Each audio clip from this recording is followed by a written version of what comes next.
Hey guys, today we're going to be going over how to use Ursaluna and what makes this Pokemon such a terrifying threat in whatever metagame this ends up being available in, because I think that it's going to be pretty hard to actually make this unviable in any future game. So if you guys look forward to that and enjoy this type of content, leave a like below. It's the easiest way to show that you enjoy the content, and subscribe if you want to see more. I actually do have a plan to have something going up soon to hopefully, in the best way possible, show off some of these Pokemon and truly to defend why in these guides I do think these Pokemon will be so good whenever they do become available. So we have a video coming soon to showcase this, and Ursaluna will actually be one of the Pokemon I'm going to be personally showing. So if you guys want to see that, of course, leave a like below and comment what other mons you want me to show off, because I'm going to be showing off as many as I can. But with that said, what does Ursaluna do, and how could you be using it in the future games? So Ursaluna actually has an immense bulk stat of 130 HP, 105 defense, and 80 speed F, which actually makes this a really obnoxious defensive Pokemon, which is pretty insane for a normal type to be not only such a good tank, but also such an amazing breaker. With 140 attack on top of also Guts, this is one of the hardest hitting Guts Pokemon in the entire dex. To put it in perspective, for other Pokemon that do share this Guts ability, the only Pokemon that actually have as high of an attack would quite literally just be the Conkeldurr line, and nothing else actually reaches 140. So already this is a pretty terrifying breaker as it is. Not only this, but with the normal and ground typing, thankfully because this is a normal type, it actually gets a fuck ton of coverage. Getting moves such as Earthquake, for example, Close Combat, Facade, Play Rough, Avalanche. It gets all the elemental punches as well. You name it, this Pokemon probably gets it. And that's thanks to Ursaring, who actually in the national dexes, or just the general non-Legends Arceus dexes, gets a lot of good coverage. And even for Legends Arceus standards, this probably has the widest coverage pool of any of the new Pokemon. So this Pokemon actually has a lot of options, and I do think that going into whatever metagame this ends up being first usable in, this will be a very easy UU if not OU Pokemon. I say UU if not OU because of the fact that typically Trick Room doesn't land in OU, and this would be, while this would be an amazing Trick Room breaker, I don't really think it's going to make Trick Room such a prominent playstyle, but this will definitely also have sets outside of it, to be fair. So I think this is a Pokemon that at least OU, if nothing else, will have to respect, if not be an outright threat in OU. And I think that partially depends on whether you're talking about national decks or if you're just talking about a localized dex. Because in a localized dex, I think this will probably be an OU Pokemon. Otherwise, though, I think in Nat dex, probably a UU Pokemon.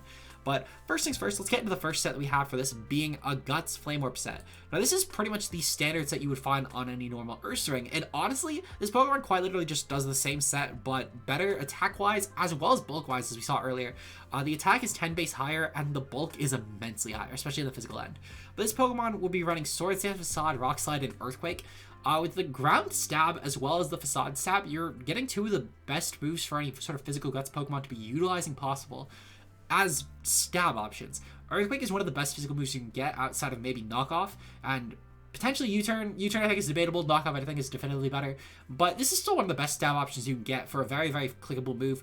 And against most Pokemon, unless your name is Celesteela, Corviknight, or Skarmory, you're going to at least hit something for neutral with this coverage, or I guess for Levitate Ghost types too, that's another exception. But point is, majority of Pokemon you're going to be hitting neutrally at least with either Facade or Earthquake. And on top of that, you have Rock Slide as well, which if nothing else is a good way to hit neutrally for stuff like Celesteela, Corviknight, etc. Now, this could totally ditch Rock Slide for a few other things. For example, you could totally throw on something like a Fire Punch if you worried about the Celi matchup or the Corviknight matchup specifically. Though, to be fair, I don't know if I'd necessarily dedicate the slot to that, because Rock Slide and Earthquake is just such good coverage alone. A lot of Pokemon struggle switching on this. And on top of it as well, for example, Corviknight could always run Body Press and at least get a good chunk off on you. Albeit, to be fair, you're really bulky with Ursaluna, and on top of that as well, even if it's like a bulk up or an iron defense Corviknight, you always get Sword Stance at least to pressure it through, if not necessarily beat it outright.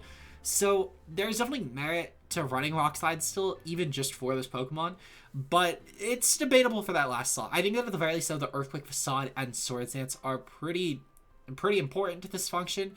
This would be a great Pokemon, not only just a general bulky attacker, but also if you wanted to run Trick Room, you can make that a Brave Nature instead and run 0 speed IVs. That way then your base 50 actually go pretty far, because a lot of teams typically, again, don't prep for Trick Room in OU because it's usually a pretty niche playstyle in most metagames.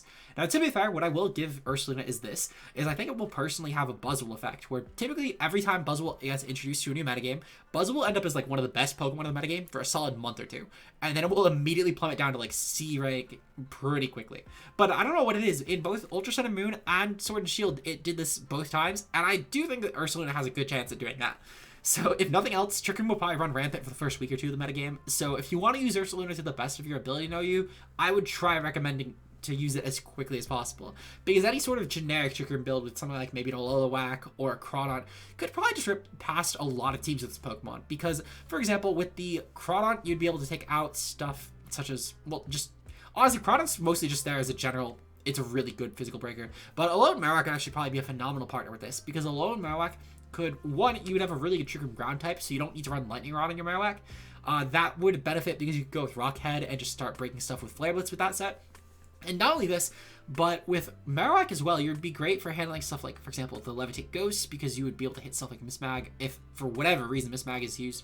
But even still, it's still really good at hitting steel types like the Celestia and the Corviknight from earlier, which is great because it just makes Ursaluna's job that much easier. So I think in a Trick Room team, those two could actually be really good partners, something like maybe a Memento Uxie or maybe a Lunar Healing Cresselia, something like that. Yeah, you could honestly run house with it.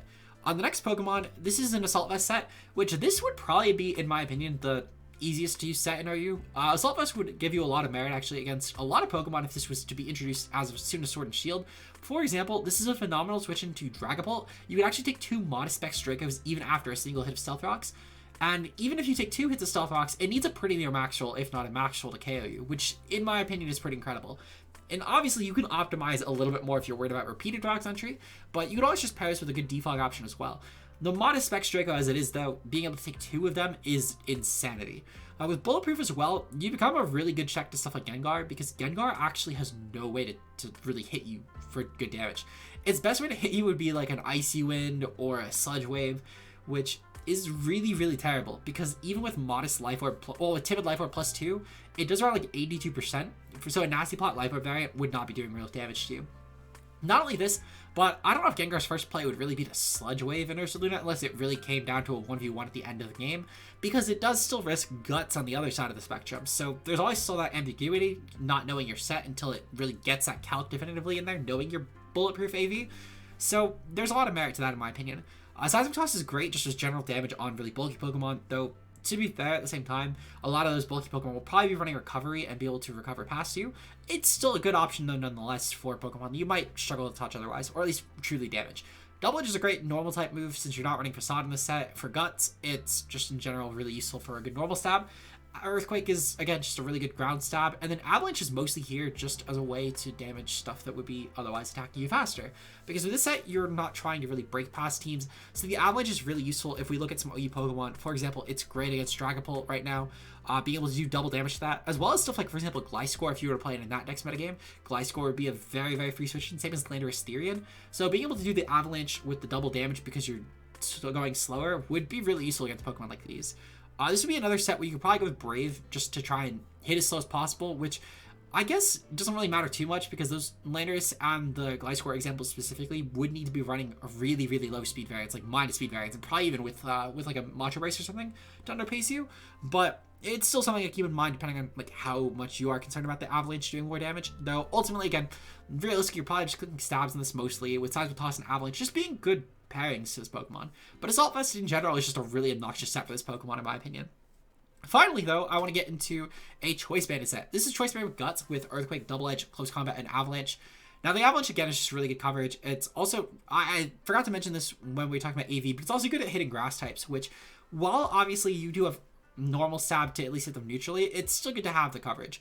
Close Combat is great for a lot of the steel types, specifically steel types you wouldn't be hitting with super effective from Earthquake. So stuff like Ferrothorn, for example, which is neutral to ground, Corviknight and Celesteela, which are immune to ground. You have that fighting option, which is still a really hard hitting option to hit a lot of those common steels. So it's really good for that, as well as just in general, fighting is just a phenomenal option to run on a banded Pokemon with this high attack as Ursaluna does. Avalanche, again, really good for grass types, as well as stuff like the Dragapult, for example. And then Earthquake is just a really spammable stab option here, with Double Edge being your normal stab option. With this set, it's double edged with guts, specifically so that you can still click the normal stab without being forced to burn yourself, because without running Flame Orb, you're not guaranteeing that you're going to be doing this. In my opinion, this is probably the least valuable of the 3 sets that we're going over tonight, but it's still something to consider. Bandit Ursaluna does have the advantage of having the immediate, always popping your high damage, and on top of that as well, with the Bandit set, you can afford to run a Cleric on your team without having to really worry about neutering Ursaluna, whereas with Flame Orb, you're making it have to reset every single time you bring it in, which is a little bit of a handicap, albeit it's not the biggest deal, but it is a little bit. Also, this is really high damage output in case your opponent, let's say, is running Misty Terrain and goes to the top of Infinity. That way then you could still have the high damage output without having to worry about the terrain affecting you. So if you enjoyed this video or just learned something from it, make sure you leave a like below and subscribe for more content like this.